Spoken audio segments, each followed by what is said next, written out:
मेरा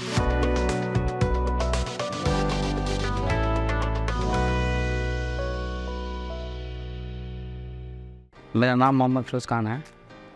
आज से ठीक 5 महीना पहले हम यहाँ आए थे न्यू रूट में।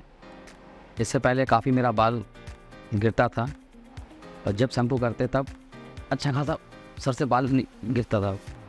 यहाँ आने के बाद हेयर ट्रांसप्लांट करवाएं, उसके बाद यहाँ से जो दवा और जो गाइडलाइन मिला तो करने से देखिए रिजल्ट आपके सामने है।